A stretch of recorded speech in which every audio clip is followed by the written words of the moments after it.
පිංහතුනේ අද පොසොන් පසලොස්සක පොන් පොහෝ දවසේ බුදුරජාණන් වහන්සේගේ ධර්මය අපේ රටට ලැබි චාකාරය ගැන අපි බොහෝ වෙලාවට අද දවස බොහෝ දේශනාවලින් ධර්ම සාකච්ඡාවලින් පොත්පත් පුවත්පත් ධර්ම සංගරා කියවුවත් බෞද්ධයන් හැටියට ශ්‍රී ලාංකිකයන් හැටියට අපි කවුරුත් මිහිදු මහරහතන් වහන්සේගේ වැඩමවීම ගැන ඒ උතුම් ලැබිච්ච ධර්ම දායාදය ගැන අපි දන්න.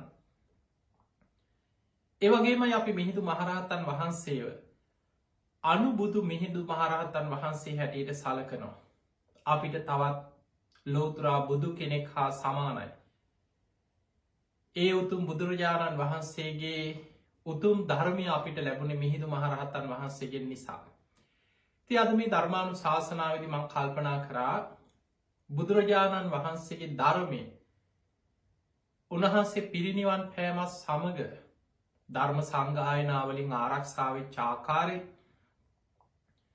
පළවෙනි දෙවනි තුන්ගනි ධර්ම සංගායනාවල ඒ මහරහතන් වහන්සේලා දිවි හිමියෙන් මේ ධර්මය ආරක්ෂා කරගෙන අනාගත පරපුර වෙනුවෙන් මේ ධර්මය රැකබලාගත් ආකාරයක් විටිං විට ධර්මයට හානිකර මතවාද බලවත්වමින් එදා ඇතිවෙච්චේ ප්‍රශ්න ගැටලු පීඩා ඒවගේ මිහිදු මහරහතන් වහන්සේගේ මූලිකත්වෙන්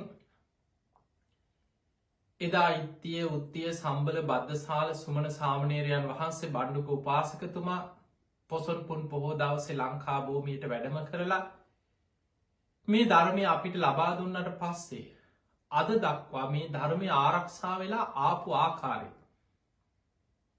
බුදුරජාණන් වහන්සේ පිරිනිවන් පාල අවුරුදු 2560 ගණනක් පුරාවට ඒ උතුම් ශ්‍රී සද්ධර්මය මුක පරම්පරාවෙන් මහරහතන් වහන්සේලාගේ පරපුරෙන් ආරක්ෂා වෙලා මාතලි අලවිහාරයේදී ග්‍රන්ථාරූඩ වෙලා අද වෙනකොට අපි මේ ධර්මය අහනවා බණ පොත්පත්වලින් කියවනවා අද තාක්ෂණයත් එක්ක මේ ලෝකෙ පුරා ඉතාම වේගෙන් ධර්මය සංනිවේදනය වෙනවා.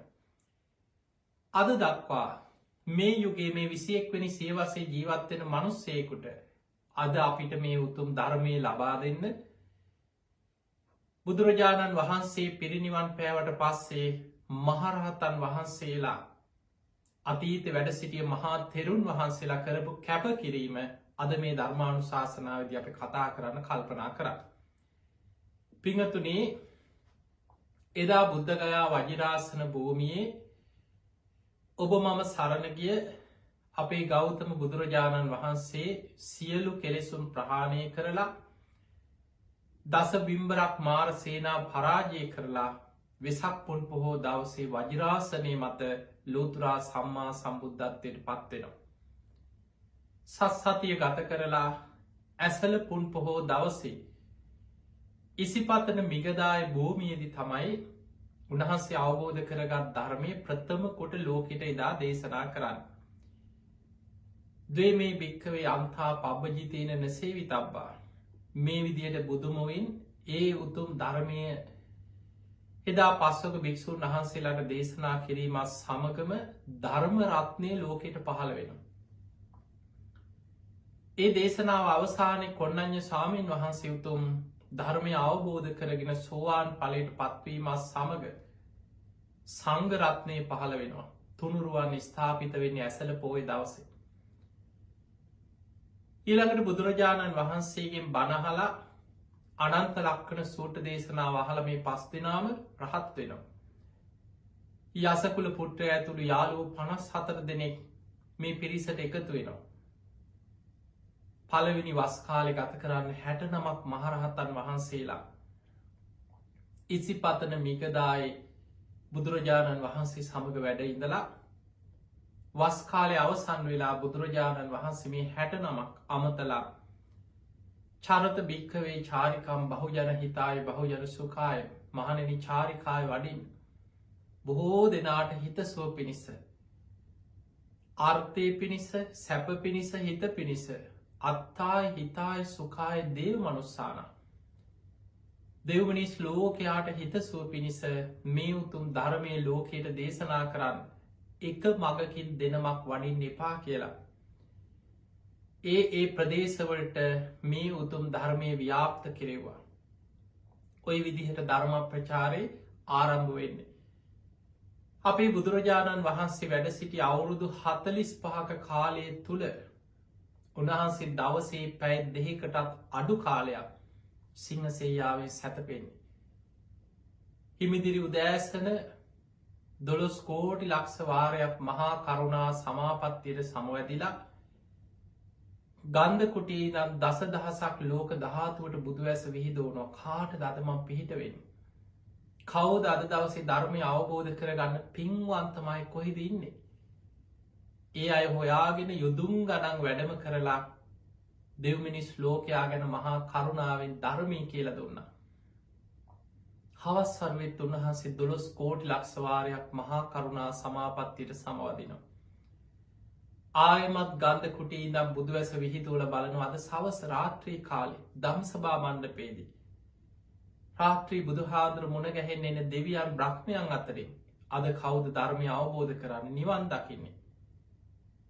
ඔය විදියට බුදුරජාණන් වහන්සේ උන්වහන්සේගේ දින චරියාව තුළ මහා කරුණාවෙන් මේ අවබෝධ කරගත් ධර්මී මයි දෙව්මිනිස් ලෝකයාට දේශනා කරමින් වැඩ සිටි. උන්වහන්සේ යොදුම් ගනම් පයින් වැඩම කරා. පින් ඇති අය හොයාගෙන ඒ අය ළඟටම ගිහිල් අවබෝධ කරගත් ධර්මී ලෝකට දේශනා කරා. පිංහතුනේ අවුරුදු 45ක් වැඩඉඳලා ඔබ මම සරණගිය අපේ බුදුරජාණන් වහන්සේ පිරිනිවන් පාන මොහොතකට පෙර මල්ල රජදරුවන්ගේ උපවර්තන සාල වනෝද්‍යානි පිරිනිවන් මංචකයේදී. ආනන්ද හාදුරන්ට බුදුරජාණන් වහන්සේ වදාළ ආනන්දය ඔබට හිතෙන්න පුළුවන්. අනේ අපේ ශාස්තෘන් වහන්සේ අද පිරිනිවන් පානවා. ලෝතුරා බුදුරජාණන් වහන්සේ අද පිරිනිවන් පානවා. අපිට දැන් ශාස්තෘවරයෙක් නෑ නේද.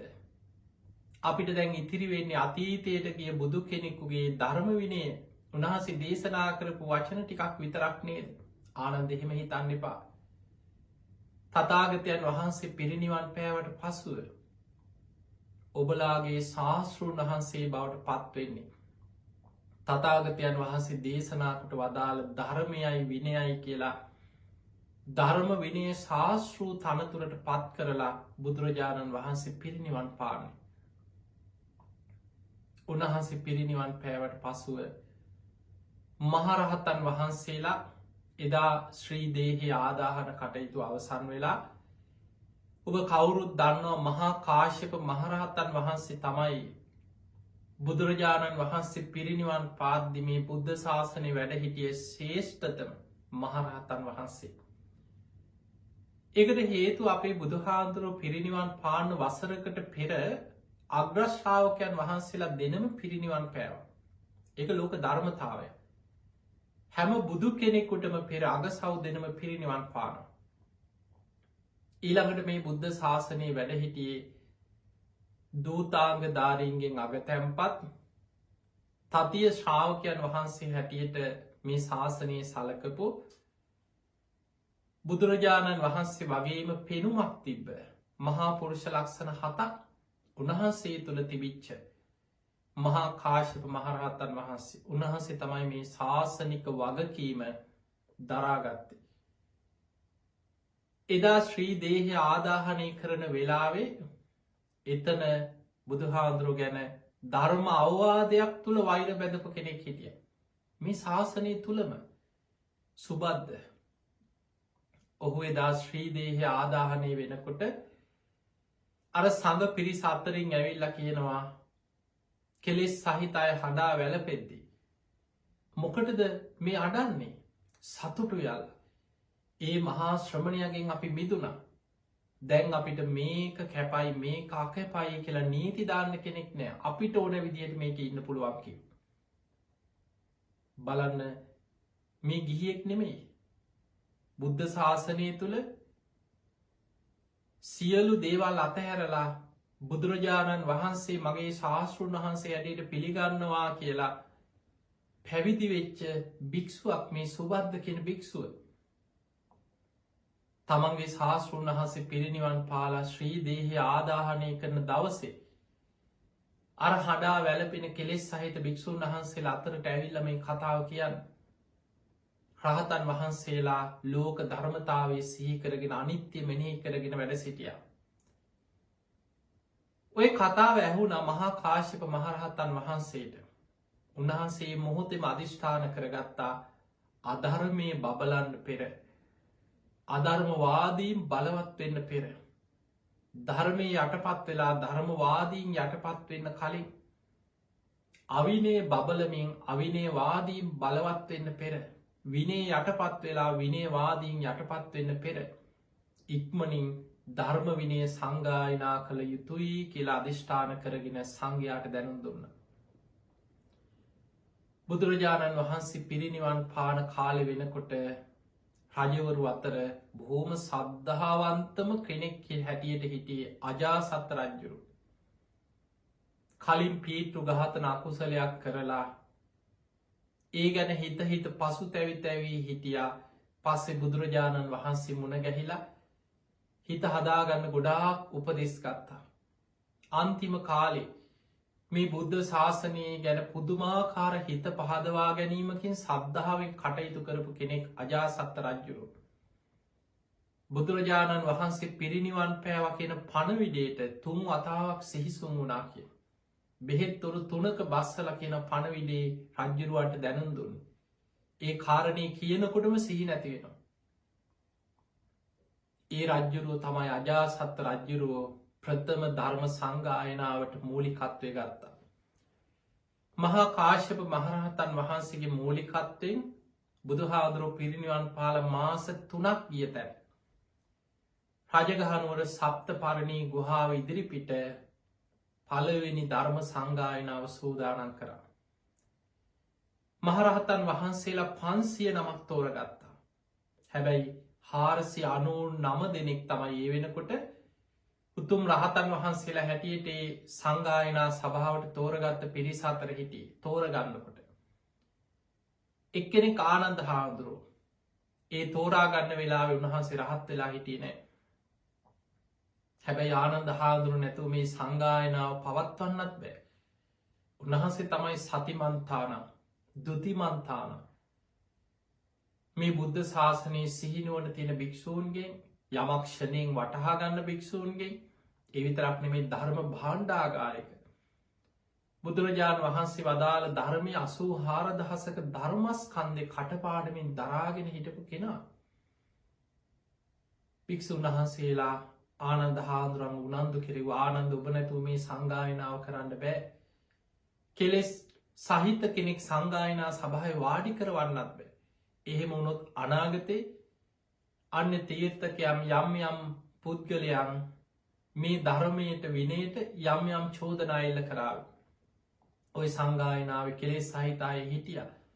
ඔක සතර අගතියේ යුක්ත දෙයක් කියලා කවුරු හරි චෝදනා කරයි. ඒ නිසා නික්ලේශී උතුම් මහරහතන් වහන්සේලාගෙන් පමණක් මේ සංගායනාව සිදු කළ යුතුයි කියලා තීරණය කරලා තිබුණා. ආනන්ද හාමුදුරුවෝ සංගායනාව හෙටනම් එදා කලින් දවසේ රාත්‍රී පුදුම වීරියෙන් භාවනා කරලා උන්වහන්සේ සතර ඉරියව්වෙන් තොරව සංගායනාව සිදුවෙන දවසේ උදෑසන සියලු කෙලෙසුන්ගෙන් මිදිලා උතුම් මහරහතන් වහන්සේ නමක් බවට පත්වෙලා පෙළහර පාමින් සංගායනා සභාවට වැඩම කරා අනිත් අයට සැක දුරුවෙන විදිහට. ඔය විදිහට තමයි සංගායනාව ආරම්භ වුණේ. මහා කාශ්‍යප මහරහතන් වහන්සේගේ මූලිකත්වයෙන් 500ක් රහතන් වහන්සේලා එකතු වෙලා අජාසත් රජ්ජුරුවන්ගේ රාජ්‍ය අනුග්‍රහය ඇතුව මාස ගණනාවක් පුරාවට මෙන්න ධර්මය මෙන්න විනය මෙන්න සම්බුද්ධ ශාසනය කියලා ධර්ම විනය ස්ථාපිත කරන්නට යෙදුනා ධර්ම සංගායනා කරලා. උපාලි මහරහතන් වහන්සේ විනය ධර්ම භික්ෂූන් වහන්සේලා අතර අග්‍ර. උන්වහන්සේ විනය සංගායනා කරා. ආනන්ද හාමුදුරුවෝ මහා කාශ්‍යප මහරහතන් වහන්සේ සාරිපුත්ත මහරහතන් වහන්සේගේ ශිෂ්‍ය භික්ෂූන් වහන්සේලා මේ 500ක් රහතන් වහන්සේලා මේ ත්‍රිපිටකය 84,000ක ධර්මස්කන්ධයම සංගායනා කරා. දැන් කෙනෙකුට හිතෙන්න පුළුවන් එතන ධර්ම විනය කියපුහම කෝ අභිධර්මය කියලා. මුල් කාලේ ධර්මය අභිධර්මය හැටියට විනේ අභිවිනය හැටියට ඒවා එක්ක සංගායනා වෙලා තියෙන. පිංහතුනි අපිට ඒක පේනවා ආනන්ද හාමුදුරුවන්ගේ තේර ගාථාව දිහා බලනකොට. ආනන්ද මහරහතන් වහන්සේගේ තේර ගාථාව සඳහන් වෙන උන්වහන්සේ දේශනා කරනවා මම බුදුරජාණන් වහන්සේගෙන් අහලා 82,000ක් ධර්මස්කන්ධය මතක තියාගත්ත ධාරණය කරගත්තා. ශ්‍රාවක දේශනා හැටියට 2,000ක ධර්මස්කන්ධයක් මන් දරාගෙන ඉන්නවා. මම දරාගෙන ඉන්න සම්පූර්ණ ධර්මස්කන්ධය 84,000යි කියල. එමනම් ආනන්ද මහරහතන් වහන්සේ ආනන්ද හාමුදුරුවෝ 84,000කම ධර්මස්කන්ධය දරාගෙන හිටිය. ධර්මස්කන්ධය 84,000ක් වෙන්නේ විනය පිටකයට 21,000යි ධර්මස්කන්ධ. සූත්‍ර පිටකයට 21,000යි ධර්මස්කන්ධ. එතකොට එතනම 42,000යි. අභිධර්ම පිටකයට තවත් ධර්මස්කන්ධ 42,000ක් අයිති වෙන. එතකොට මෙන්න මේ විදිහට තමයි 84,000ක ධර්මස්කන්ධය බෙදිලා.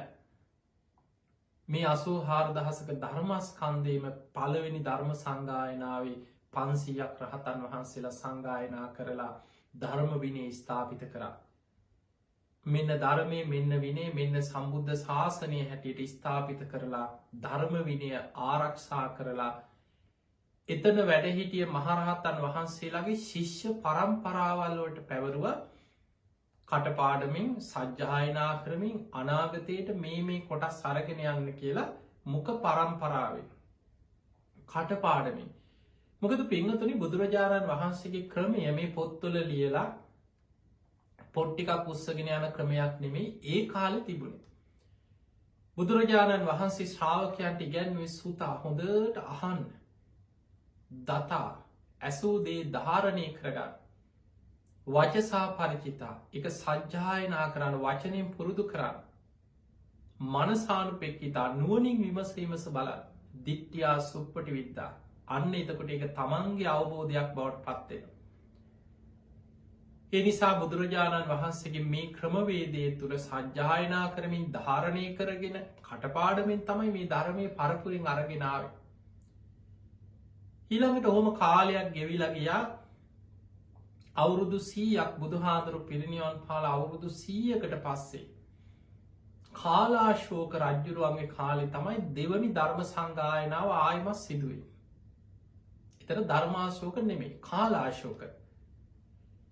මේ කාලාශෝක රජ්ජුරුවන්ගේ කාලය අර වජ්ජිපුත්ත භික්‍ෂූන් වහන්සේලා දසා කැප වස්තු කැපයි කියලා විනය යම් කොටස් තමන්ටෝන විදිහට වෙනස් කරගෙන අධර්මවාදීව කටයුතු කරන්නට ගත්තා. අන්නේ වෙලාවෙ සබ්බකාමී යස කියන මහරහතන් වහන්සේලා මැදිහත් වෙලා කටයුතු කරපු වෙලාවේ මේ කාලාශෝක රජ්ජුරුවන්ගේ හිතවත්කම දිනාගෙන හිටියර වජ්‍යපුත්ත භික්‍ෂූන් වහන්සේලා මහරහතන් වහන්සේලාවත් ශාසනයෙන් නිරපාන් දන්නේ මේ රහද්ද කියලා. අර සබ්භකාමී යස මහරහතන් වහන්සේලාට විරුද්ධව රජ්ජුරුවන්ගේ රාජ්‍ය බලය යොදෝල හිරිහැර පීඩා කරන්න පටන්ගත්ත. දවසක් රජ්ජුරුව හීනෙන් දකිනව තමන් මිය ගිහිල් අපාය වැටිල පැහෙනවා. රජ්ජුරුව බයෙන් තැතිගත්තා නිතර මේ දේ දකිනකොට. ඔය අතර රජ්ජුරුවන්ගේ නැගනියක් පැවිදි වෙලා රහත් භික්ෂුණයක් හැටියට ඒ කාලෙ වැඩ ඉඳල තින නන්දා කියල භික්ෂුණිය.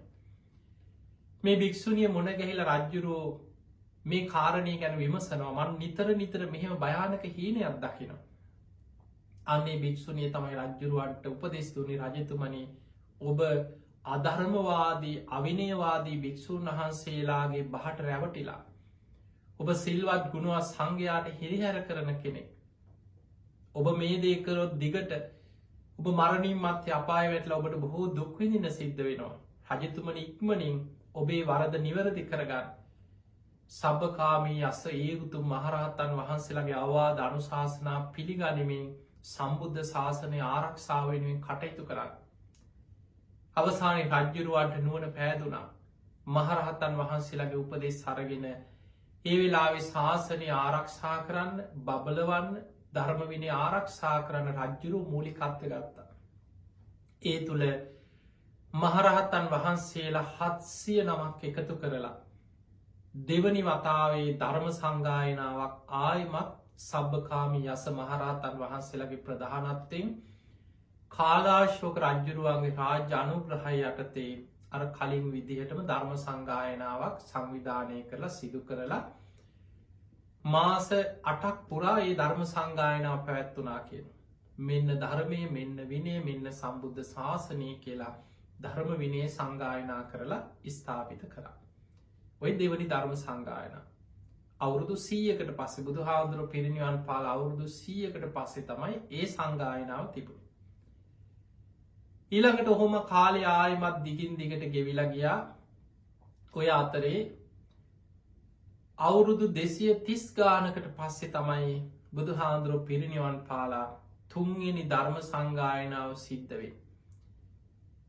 ධර්මාශෝක රජ්ජුරුවන්ගේ රාජ්‍ය අනුග්‍රහය යටතේ මොග්ගලී පුත්තිස්ස මහරහතන් වහන්සේ ඇතුළු 1000ක් රහතන් වහන්සේලා එකතු වෙලා තමයි තුන්වෙනි ධර්ම සංගායනාව සිදු කරන්නේ.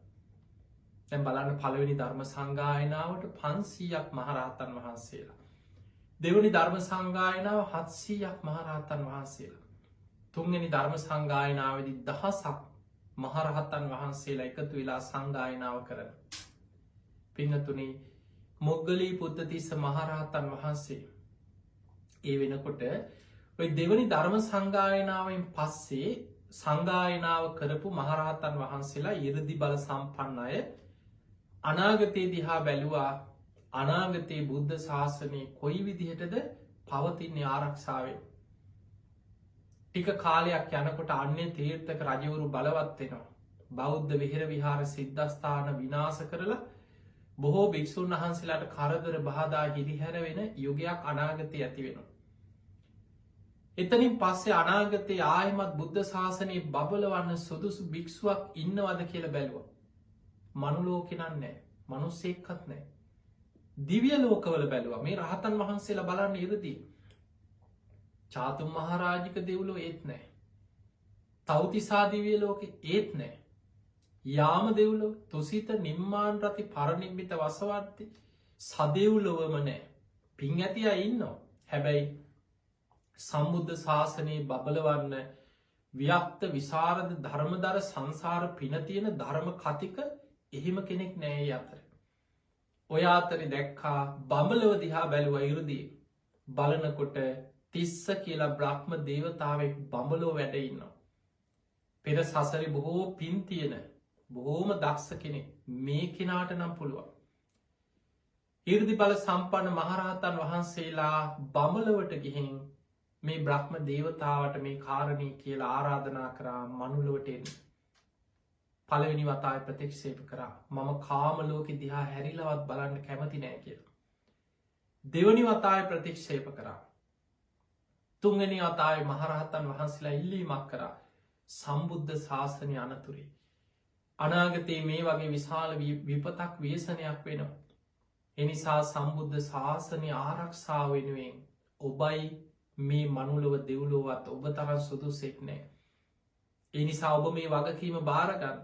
මනුලොවට ඇවිල්ලා ශාසනය බබලවන්න සංගායනාවක් අනාගතයේ සිදු කරලා සම්බුද්ධ ශාසනය ආරක්ෂා කරන්න. අර රහතන් වහන්සේලාගේ ඉල්ලීම මත ශාසනය වෙනුවෙන් කරපු ඉල්ලීම මත උන්වහන්සේ කැමති වුණා බබලවින් මනුලොවට එන්න. එදා ඒ රහතන් වහන්සේලාගේ ඉල්ලීම මත බ්‍රහ්ම ලෝකෙන් චුත වෙලා නිසි කාලේ මනුලොවට ආපු ඒ උතුම් බ්‍රහ්ම දේවතාව තමයි මොග්ගලී පුත්තිස්ස මහරහතන් වහන්සේ බවට පත් වුණේ. උන්වහන්සේ අවුරුදු 120ක් වැඩ හිටියා. උන්වහන්සේ තමයි මිහිඳු මහරහතන් වහන්සේගේ ගුරුවරයා, ගුරු දේවතාව උන්වහන්සේ. මොග්ගලී පුත්තිස්ස මහරහතන් වහන්සේ තමයි ධර්මාශෝක රජ්ජුරුවන්ව හිත පහදවලා උන්වහන්සේ බොහොම 이르දි බල සම්පන්න කෙනෙක්. රජ්ජුරුවන්ට පෙළහර ප්‍රාතිහාරයක් පෑවකිනවා. පොළොව රැලි රැලි වගේ සෙලවෙන විදිහේ 이르දි ප්‍රාතිහාරයක් පෑව. රජ්ජුරුව පුදුම වුණා ඒ පෙළහර දැකලා. ඒ වෙලාවේ තමයි යහන්නේ අනේ ස්වාමීනි බුදුහාමුදුරන්ගේ ශ්‍රාවකයෝ මේ තරම් 이르දි බල සම්පන්න නම් ඒ භාග්‍යවත් බුදුරජාණන් වහන්සේ මොන තරම් 이르දිමත් කෙනෙක් වෙන්නේ නැද්ද? අනේ ස්වාමීනී මේ ධර්මස්කන්ධය කොච්චරක් තියෙනවද? බුදු හාමුදුරන්ගේ දේශනා කොච්චරද ධර්ම ස්කන්ධ වශයෙන්? මොග්ගලී පුත්තිස්ස මහරහතන් වහන්සේ වදාළ රජතුමනි 84000යි. එහෙමනම් ස්වාමීනී මම ඒ ධර්මස්කන්ධ 84000කට 84000ක් මේ දඹදිව රාජ්‍ය තුල මගේ අධිරාජ්‍ය පුරා යොදුනෙන් යොදුන විහෙර විහාර 84000ක් මං ඉදි කරනවා කියලා පොරොන්දුවක් වුණා. ඒ විදිහටම විහෙර විහාර 84000ක් ඉදි කෙරෙව්වා. රජ්ජුරුව පුදුම විදිහට රාජ්‍ය අනුග්‍රහයි 84000ක් විහෙර විහාර ඉදි කරලා එකම වෙසක් පොන් පොහෝ දවසක සියල්ල සම්බුද්ධ ශාසනයට පූජා කරලා සිව්පසය දානමාන සියලු විහාරාරාමවල පැවැත්ම සියල් රාජ්‍ය අනුග්‍රහයෙන් සියලු සැප සම්පත් මේ හැම දෙයක්ම සිදු කරනකොට අන්‍ය තීර්ථකයෝ කල්පනා කරා දැන් අපිට රජ්ජුරුවන්ගේ අනුග්‍රහයත් නෑ. මිනිස්සුත් ඔක්කොම දැන් ධර්මී පැත්තමයි. දැන් ඔක්කොම විහෙර විහාර වදින්න යන්න. අපිට ආහාර ටිකවත් නෑ. දැන් ඉතින් අපිට කරන්න දෙයක් නෑ. අපිත් සිවුරක් දාගෙන ඔය ශාසනය ඇතුළටම රිංග ගමු කියලා අන්‍ය තීර්ථකයෝ දස දහස් ගණනක් නිවන් දකින ආසාවට නෙමෙයි සිව්පසේ නිසා. සමහරු කන්න නැති නිසා. රජ්ජුරුවන්ගේ රාජ්‍ය අනුග්‍රහය තුළ ලැබෙන සිව්පසේ දැකලා සිවුරු දරාගෙන සිවුරු පොරෝගෙන සමහරු තනියෙන් සිවුරු පොරෝගෙන පැවිද්ද විදිහට ඒ ආරාමවල ප්‍රදේශවල වෙහෙර විහාරස්ථානවලට ඇතුල් වෙලා ඒත් බණ පොතක් කියවල ධර්මය අධ්‍යයනය කරලා ත්‍රිපිටකය ඉගෙනගෙන ධර්මය හැසිරෙන්න උනන්දුවක් නෑ. තම තමන්ගේ මතවාද කිය ඉන්න. ධර්මයට විරුද්ධ මත කියනවා. ඇයි පැවිදිුණේ නිවන් දකින්නවා ශාසනය රකින්නවත් සම්බුද්ධ ශාසනය බබලවන්නවත් නෙමේ. ඔහොම කාලයක් යනකොට මේ සම්බුද්ධ ශාසනය තුළ අධර්මවාදී බොහෝ පිරිසක් දස දහස් ගණනක් භික්‍ෂු වෙස්හරගෙන ශාසනයට ඇතුල් වෙලා ධර්ම විනේ විකෘති කර ඉන්න. ඔය අතරේ මොග්ගලී පුත්තිස්ස මහරහතන් වහන්සේගේ උපදෙස් පරිදි ධර්මාශෝක රජ්ජුරුවෝ මුලින් විනේ ගැන රහතන් වහන්සේලාගේ ඇස්සුරේ විනේ හැදෑරීමක් කරා කෙන රජතුමා. ඊළඟට රහතන් වහන්සේලාගේ උපදෙස් පරිදි අර අන්‍ය තීර්ථකයෝ බොරුවට සිවුරු පොරෝගෙන ශාසනය වනසමින් හිටපු 60000ක් සිවුරු අරෝල යවන රජ්ජුරුවන්ගේ අනෙන් සිවුරු ගලෝල යවන කුඹුරක් වතු පිටියක් කරගෙන කොයිටානි වෙලා ඉන්න මේ ශාසනය වනසන්න ඇතුව කියලා සිවුරු අරෝල ඇරිය. එහෙම යවල තමයි ධර්ම සංගායනා කළ ශාසනය ස්ථාපිත කරන්න මූලිකත්වගත්. ඊට පස්සේ තමයි ධර්ම සංගායනාව යොදාගත්. ඒ සංගායනාවේදී අර බුද්ධ ශාසනයට හානිකර එක වැරදි මත විකෘති මත පතුරුවල තිබ්බ. සකවාද 500යි පරවාද 500යි කියලා 1000ක් ශාසනයට විරුද්ධ මතවාද තිබ්බ කිය. එක වැරදි දෘෂ්ටි මතවාද. මොග්ගලී පුත්තිස්ස මහරහතන් වහන්සේ ඒ මතවාද 1000ම සංගායනාවේ මුලින්ම කරේ ඒවත් ධර්ම විනේම කරුණු පෙන්නමින් ඒ සියල්ල වැරදි මිත්‍යා මත හැටියට කණ්ඩනය කළ ඒව පරාජය කර. ඊට පස්සේ තමයි සංගායනාව සිදු කරලා 1000ක් මහරහතන් වහන්සේලා මෙන්න ධර්මය මෙන්න විනය මෙන්න සම්බුද්ධ ශාසනය කියලා සම්බුද්ධ ශාසනය ස්ථාපිත කරා. මාස 9ක් පුරා මේ ධර්ම සංගායනාව පැවැත්වුණා කියලා අපේ ඉතිහාස තියෙනවා. ඒ සංගායනාවෙන් පස්සේ ධර්මාශෝක රජ්ජුරුවෝ කල්පනා කරා මේ උතුම් ධර්මය මේ දඹදිවට පමණක් සීමාවිය යුතු නෑ. මේ ලෝකයේ අනෙක් රටවල්ලෝටත් මම ධර්මය ව්‍යාප්ත කළ යුතුයි කියලා අන්නේ වෙලාවෙ තමයි ධර්ම දූත කණ්ඩායම් ගණනාවක් මොග්ගලී පුත්තිස්ස මහරහතන් වහන්සේගේ ප්‍රධානත්වයෙන් සකස් කරලා ඒ රටවල්ලොල්ට ධර්ම ප්‍රචාරය පිණිස ධර්ම දූත පිරිස හැටියට පිටත් කරලා යවත්. ඔය අතරි ලංකාවට තමන්ගෙම පුතා මහින්ද කුමාරයා පියතුමන්ගෙන් අවසර අරගෙන මොග්ගලී පුත්තිස්ස මහරහතන් වහන්සේ ළඟ පැවිදි වෙලා උතුම් මහරහතන් වහන්සේ නමක් බවට පත් වෙලා හිටිය මිහිඳු මහරහතන් වහන්සේ. ධර්මාශෝක රජ්ජුරුවන්ගේ දියණිය සංඝමිත්තාවත් පැවිදි වෙලා රහත් වෙලා මුණපුරා සුමන සාමනේරයන් වහන්සේ බොහොම ඉරුදි බල සම්පන්න රහතන් වහන්සේ නම. බලන්න එතකොට මේ රජතුමා තමන්ගේ දරුවෝ මුණපුරෝ ශාසනයට කිසිම බාධාවක් නැතුව මේ රාජ්‍ය කරන්න කවුද පැවිදි වෙලා හරියන්නවාද මේ අධිරාජ්‍යයට මොකද එහෙම කිව්වෙන ධර්මාසෝක රජතුමා කොච්චර ශාසනය වෙනුවෙන් පැහැදුනාද කියන්නේ තමන්ගේ දරු මුණපුරාන් සම්බුද්ධ ශාසනයට පූජ කර මිහිදු මහරහතන් වහන්සේ ඉත්තිය උත්තිය සම්බල බද්ධසාල සුමන සාමනීරයන් වහන්සේ මෙන්න මේ පිරිස පොසොන් පුන් පොහෝ දවසේ මිස්සක පව්වට අහසින් වැඩම කරලා එදා පොසොන් පුන් පොහෝ දවසේ ලංකා භූමියයට අද වගේ පොසොන් පුන් පොහෝ දවසක මේ ධර්මය ලැබෙන්නේ අන්නේ ධර්ම ප්‍රචාරි ප්‍රතිඵලයක් හැටියට. හැබැයි ඊට කලින් ධර්මාසෝක රජතුමා සන්නසකින් එදා ලංකා දවීපේ රජකං කරපු දේවානම් පිතිස රජ්ජුරුවන්ට කලින්ම දැනුන්දීලා තිබුණා ප්‍රිය නිරීදුනී මම බුදුන් සරණ ගිය මම ධර්මය සරණ ගිය මම ශ්‍රාවක සංඝයා සරණ ගිය මම තෙරුවන් සරණගේ බුදුහාදුරන්ගේ උපාසකයෙක් බවට පත් වනා ඔබටත් ඒ උතුම් ලාභය දහම් ලාභය තිසරණය ලබා දෙන්න ඒ පොරොන්දුවේ ප්‍රතිඵලයක් හැටියට තමයි එදා පොසොන් පුන් පොහෝ දවස මිහිදු මහරහතන් වහන්සේ ඇතුළු පිරිස වැඩම කරන්න. ඔබ කවුරුත් දන්නවා මිස්සක පවට මිහිදු මහරහතන් වහන්සේ වැඩම කිරීම ඊළඟට දේවානම් පිතිස් රජතුමා එදා 20000ක් ඒ අමාත්‍යවරු රාජකය පිරිසත් එක්ක මුව දඩේ මේ ගිය දවසක් ඔය අඹ පැනය ඥාති පැනය ඔය කතා ඔබ ඕන තරම් මිහිදු හාමුදුරු ගැන මේ බණට ඉතිහාසය කරුණු අහල දන්න. අපි බලමු මිහිදු මහරහතන් වහන්සේ ලංකාවට වැඩම කරලා දේශනා කරපුයේ මුල්ම දේශනා කීපේ කොයි විදිහටද ධර්ම ප්‍රචාරය කරේ කියලා. පොසොන් පුන් පොහෝ දවස මිහිදු මහරහතන් වහන්සේ දේවානම් පිතිස් රජතුමාට දේශනා කරයේ මජ්ජිම නිකායේ සඳහන් වෙන චුල්ල හත්ති පදෝපම සූත්‍රය. ඇතෙකුගේ මහා හස්තියෙකුගේ පියවර සටහන් මුල් කරගෙන ඒ පියවර සටහන් ලකුණු ඔස්සේ මහා හස්තිරාජයෙක්ක හොයාගන්නවා වගේ ලෝතුරා බුදුරජාණන් වහන්සේ නමක් ධර්මය තුළින් හඳුනාගෙන සැබෑලෙස්සම තිසරණය තුළ පහදින්නේ කොහොමද මේක තමයි සාරාක්ෂේ.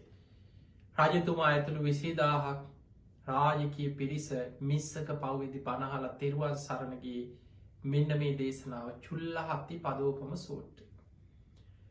එදා රාත්‍රී මිහිදු මහරහතන් වහන්සේ සුමන සාමනීරයන් වහන්සේට ආරාධනා කරා ලංකා භූමිය පුරාම ඉන්න යක්ෂයන් අමනුස්්‍යයන් උක්ෂ දේවතාවරු පර්වත දේවතාවරු භූමාටු දෙවියන් අකනිටා බමුලව දක්වා දෙව් බමුන්ටත් මුළු ලංකා භූමිය පුරාම ඉරුදියෙන් ගෝසාාවක් පතුරුවන්න ඒ අයට බණහන්න එන්න කියලා.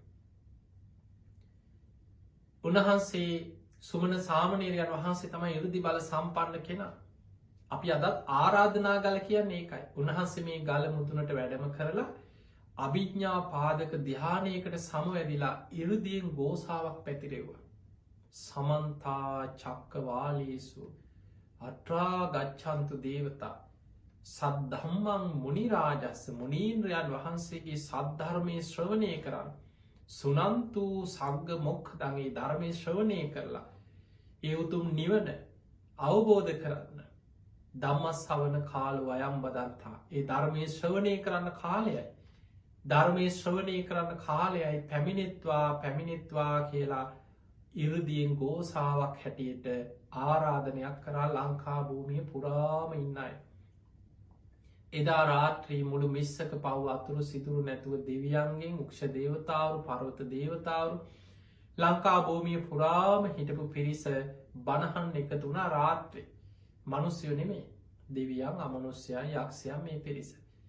මිහිදු මහරහතන් වහන්සේ පොසොන් දවසේ රාත්‍රී ඒ අයට සමචිත්ත පරියාය කියන සූට්‍ර දේශනාවෙන් දහම් දෙසුව. ඔන්න මිහිදු හාන්දුර ලංකාවට වැඩම කළ දේශනා කරපු දෙවනි දේශනාව තමයි සමචිත්ත පරියාය සූත්‍රය. ඒ දේශනාව අහලා බොහෝ පිරිස මාර්ග පල් ලැබුව.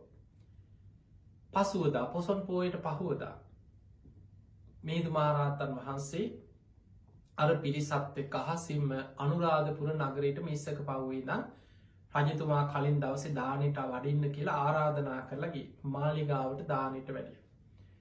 දානේ වළඳලා අවසන් වෙලා අනුලා බිසව ප්‍රදාන මේ කාන්තාව බිසවවරු රාජකීය පිරිසට පේතවත්තු විමානවත්තු ඇසුරෙනුත් සච්ච සංයුක්තය ඇසුරෙනුත් දහම් දෙසුව.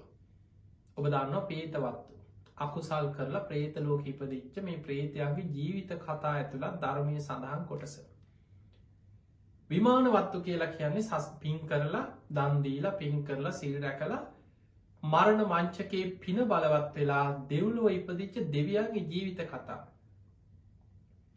එතකොට පේතවත්තු විමානවත්තු ගැන දහම් දෙසනකොට අපාය බය පින්පව් කුසල් අකුසල් ගැන මේ දෙව්ලොව අපාය ගැන විස්තර කරමින් දහම් දෙසලා සච්ච සංයුක්තයෙන් චතුරාර්ය සත්‍ය ඇතුළත් දේශන පෙළක් තිනවා. සච්ච සංයුක්ත නිකාය. ඒ ඇසුරෙන් දහම් දෙසනකොට අනුලා බිසව ප්‍රදාන 500ක් පිරිස සෝවාන් මාර්ගඵල ලැබුවා කියලා සඳහන් වෙනවා දෙවනි දවසේ. දවල් වෙලාවේ බොහෝ පිරිසක් බණහන්න මිනිස්සුන්ට දැන් මේ ආරංචිය ගිහිලා අනේ අපිටත් බණහන්න ඕනේ අපිටත් බණහන්න ඕනේ. මාලිගාව ළඟ විශාල පිරිසක්. රජතුමාගේ ඇත්ගාල එදා ජෝතිය වනය කියලා කිව්වේ අද ජේතවන චෛත්‍ය අනුරාධපුරේ පිහිටලා තියෙන එතන. ඇත්තු ටික එතනින් ඉවත් කරලා සුද්ධ පවිත්‍ර කරලා ඉක්මනට රජ්ජුරු රාජපට යොදවලා මණ්ඩපයක් හදලා මිනිස්සු එතනට අඩබෙර ගහලා රැස් කරලා මිහිඳු මහරහතන් වහන්සේ ඇතුළු රහතන් වහන්සේලා බොහෝම ගෞරවයෙන් වඩම්බල රජ්ජුරු ආරාධනා කරා රජතුමා ආරාධනා කරන ස්වාමීනී මේ මගේ රටවැසියෝ මේ උතුම් ධර්මය ඔබවහන්සේ මේ මගේ රටවැසියන්ට දේශනා කරන සේක්වා කියලා රටේ සාමාන්‍ය මිනිස්සුන්ට බණ කියන රජ්ජුරුවම ආරාධනා කරා. මිහිඳු මහරහතන් වහන්සේ දෙවනි දවසේ සාමාන්‍ය මිනිස්සුන්ට දහම් දෙසන්න යොදාගත්ත පළවෙනි දේශනාව දේවදූත සූත්‍රය. මජ්ක්‍ධිම නිකායේ සඳහන් වෙන නිරය ගැන අපාය ගැන කෙනෙක් අකුසල් කළ නිරේ වැටිලා දුක් විඳින ආකාරය ගැන විස්තර කරපු දේශනාව දේවදූත සූත්‍රය. ඒ ඇසුරෙන් දහම් දෙසනකොට එතනත් 500ක් දෙනා මාර්ගඵල ලබනවා. එදා රාත්‍රයේ එතනත් ඉඩ මදි වෙනකොට මහමෙවුනා උයනේ රාත්‍රී ධර්ම දේශනාවට කටයුතු සූදානම් කරා. එතනදි මිහිඳු මහරහතන් වහන්සේ බාල පණ්ඩිත සූත්‍රය එකත් මජ්ක්‍ධිම නිකායේ නිරේ ගැන විස්තර වෙන තවත් ඉතාම ගහම්බීර දේශනාවක් අපාය ගැනමයි. කෙනෙක් අකුසලයෙන් මුදවල අකුසලයට ගන්න අපාය භයක් ඇතිවෙන්නට ඕන. බොහෝ දෙනෙක් ධර්මී හැසිරෙන්නේ කර්මඵල අපාය ගැන තමන් කරන වැරදිවල විපාක තේරෙනකොට තමයි මිනිස්සු අකුසලෙන් වැළකීලා කුසලෙ පිහිටන්. මිහිඳු මහරහතන් වහන්සේ එදා රාත්‍රී මහමෙවුනා උයනේ දැන් මේ පොසොන් දවසට පහුවදා රාත්‍රී බාල පණ්ඩිත සූත්‍රයෙන් එතනදි දහම් දෙසනකොට එතනත් 500ක් දෙනා සෝවාන් ආදී මාර්ගඵල ලබන. දෙවනි දවසේ පමණක් 1500ක් තරම් පිරිස මාර්ගඵල ලැබුවා. එදා රෑ වුණාට පස්සේ දේවානම්පියතිස්ස රජුරෝ මිහිඳු මහරහතන් වහන්සේට වැඳලා කියනවා අනේ ස්වාමීනි දැන් රාත්‍රී කරවල වැටිලා මේ රෑ බෝ වෙලා ඔබ වහන්සේලායි අර මිස්සක පවුවට මේ කැලේ මේ කන්දට වඩින්න එපා. මේ උයනේම වැඩ ඉන්න ඔබ වහන්සේලාට මම පහසුකම් සලසන්නම් කියලා උන්වහන්සේලාට වැඩ ඉන්න ආසන පනවල ආරක්ෂාවල් යොදවලා උන්වහන්සේලාට පහසුකම් සැලසුවා. එදා රාත්‍රී මිහිඳු මහරහතන් වහන්සේ ඇතුළු මේ රහතන් වහන්සේලා පිරිස මහමෙවුනා උයන කියන්නේ රජ්ජුරුවන්ගේ රාජකීය උයනේ වෙනකොට රජ්ජුරුවන්ගේ සාමාන්‍ය අපි ගමු මේ පාක් එකක් කියලා රජ්ජුරුව විනෝද වෙන්න යන ලස්සනට මල් වවලා තියෙන රාජකීය උයන මේ විනෝද උයන රජ්ජුරුවන්. පසුවදා උදෑසන රජ්ජුරුව ගිලම්පසක් සකස් කරගෙන උදේ කැඳ එහෙම හදාගෙන රාජකීය පිරිසත් එක්ක මල්ලුත් අරගෙන මල් වට්ටියකුත් අරගෙන මිහිඳු මහරහතන් වහන්සේ වන්දනා කරන්න එනවා. මහමෙවුනා උයනට ඇවිල්ලා වන්දනා කරලා කියනවා ස්වාමීනි ඔබ වහන්සේලා ඊයේ රාත්‍රී සැපසේ වැඩ හිටියද? ඔබ වහන්සේලාට සනීපෙට නිින්ද ගියාද? මේ මැසි මදුරුවන්ගෙන් එහෙම පීඩාවල් ඇති වුණාද?